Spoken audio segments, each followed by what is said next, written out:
ነገሩ ግራ እየገባቸው ነው።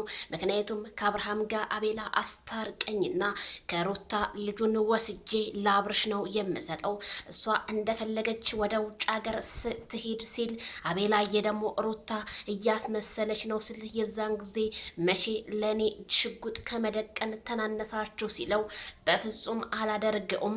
አብርሃም ኢትዮጵያዊ ነው። ኢትዮጵያ ውስጥ ደግሞ ልጅን ማሳደግ አያቅተውም። እኔ አብርሃምን በጣም ነው የምወደው ሲል አቡሻ ተናገረ። ነገሮቹ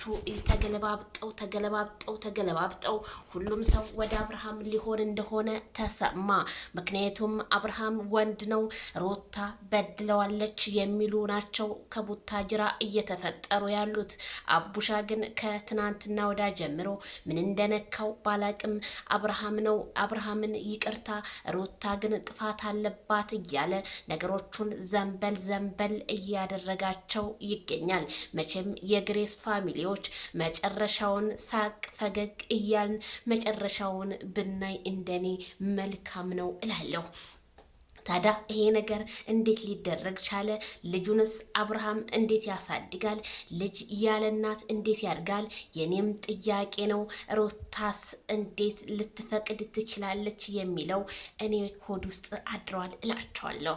እስኪ ታዲያ የምሽት ዜናችን ይሄንን ይመስላል። አብረን እንመልከት። አያቡሻ መቼም ማይክል ጃክሰንን ፈርተህ መሆን አለበት። ሩታስ ልጇን አሳልፋ ሰታ ውጭ ሀገር እንደማን ወንድ የሆነ ነው የሚወስዳት? ውጭ ሀገር ደግሞ ዝም ብሎ ተዘሎ የሰው 80 ሚስትን ማንም አይወስድም። ህግ አለኮ። ህግ ባለበት ሀገር እንዴት ተደርጎ እላለሁ። ቤተሰብዬ ኮሜንት፣ ላይክ፣ አስተያየት